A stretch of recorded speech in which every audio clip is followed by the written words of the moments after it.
Assalamualaikum warahmatullahi wabarakatuh. Perkenalkan, nama saya Muhammad Akram Haidi Remesa dari kelas manajemen 21A. Di sini saya akan presentasi mengenai bab 2 tentang konsep dasar akuntansi manajemen. Pandemi COVID-19 yang terjadi mulai ditemukan pada tahun 2019 telah berdampak negatif terhadap multisektor secara global pada sektor ekonomi termasuk Indonesia, khususnya dari sisi pariwisata, perdagangan, serta investasi.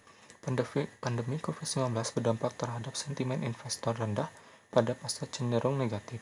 Terjadinya pelambatan ekonomi global saat ini sangat berdampak terhadap pertumbuhan ekonomi dunia, termasuk terhadap Indonesia. Dari segi bahasa, akuntansi manajemen terdiri dari kata akuntansi dan manajemen. Menurut Wirasasmita, akuntansi merupakan pekerjaan yang menyangkut uraian maksud, penyusunan, dan analisis pembukuan suatu badan usaha. Sedangkan produk akhir dari akuntansi adalah laporan keuangan suatu entitas. Definisi akuntansi menurut beberapa ahli.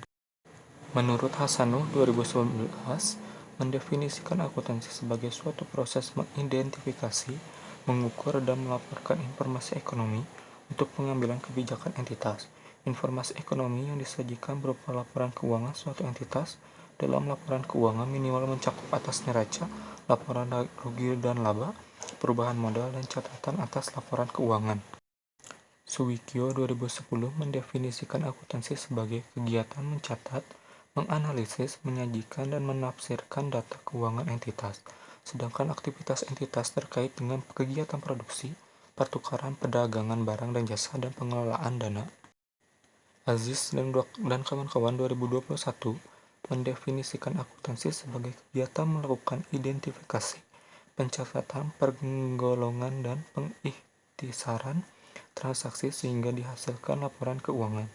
Laporan keuangan yang dapat dijadikan pengambilan keputusan entitas, sedangkan laporan keuangan mencakup atas neraca, laporan rugi laba, perubahan modal, dan catatan atas laporan keuangan.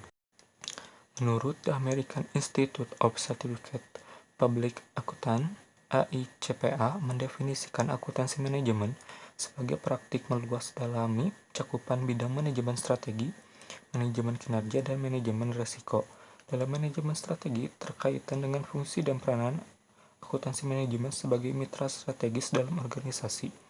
Manajemen kinerja terkait dengan fungsi pengembangan, aktualisasi dalam pengambilan keputusan, dan kinerja pengelolaan organisasi bisnis. Sedangkan manajemen risiko terkait dengan sumbangan dalam perencanaan kerangka, acuan kerja, dan implementasi identifikasi, pengukuran, pengelolaan, dan pelaporan risiko dalam upaya pencapaian tujuan organisasi. Carteret Institute of Management Accountants CIMA mendefinisikan akuntansi manajemen sebagai suatu proses identifikasi, pengukuran, akumulasi, analisis, penyusunan, interpretasi, dan komunikasi informasi yang digunakan oleh manajemen untuk merencanakan, mengevaluasi, dan pengendalian dalam suatu entitas dan untuk memastikan sesuai dan akuntabilitas penggunaan sumber daya tersebut. Aktivitas juga berhubungan dengan penyusunan laporan keuangan untuk kelompok non-manajemen seperti pemegang saham, kreditur, badan pengatur, dan otoritas pajak yang secara spesifik diperankan dalam akuntansi keuangan. Menurut Pulungan dan kawan-kawan, akuntansi merupakan proses mengidentifikasi, mencatat, dan mengkomunikasikan kejadian ekonomi entitas kepada pihak-pihak yang berkepentingan kejadian ekonomi entitas tersebut dalam bentuk laporan keuangan, sedangkan laporan keuangan minimal mencakup atas neraca, laporan rugi laba, perubahan modal, dan catatan atas laporan keuangan. Menurut Warsono 2011, akuntansi berfungsi sebagai masukan, proses, dan keluaran informasi keuangan dengan fungsi pencatatan, jurnal, pemindah bukuan, penyusunan laporan keuangan. Proses akuntansi merupakan kegiatan pencatatan, penjurnalan, pengikhtisaran, dan pelaporan keuangan suatu entitas, sedangkan pelaporan tersebut dalam bentuk laporan keuangan. Dari uraian-uraian sebelumnya, jelas bahwa yang dimaksud dengan akuntansi manajemen adalah sistem akuntansi yang disampaikan kepada manajemen internal manajemen. Hal tersebut terkaitan dengan penyampaian dan pemanfaatan informasi akuntansi sampai menyajikan dalam laporan entitas. Laporan akuntansi tersebut disampaikan kepada internal untuk bahan manajemen dalam membuat keputusan bisnis. Keputusan bisnis tersebut meliputi tahapan proses manajemen POAC yang dimanfaatkan manajemen dalam mengelola dan mengontrol entitas. Pada tahapan proses manajemen POAC, entitas tersebut akuntansi manajemen berfungsi. Yang pertama, sistem informasi untuk internal entitas. Yang kedua, sumber informasi dan data akuntansi penting. Yang ketiga, media dan perangkat untuk analisa penetapan kebijakan entitas. Yang keempat, media informasi untuk membuat laporan kinerja manajemen.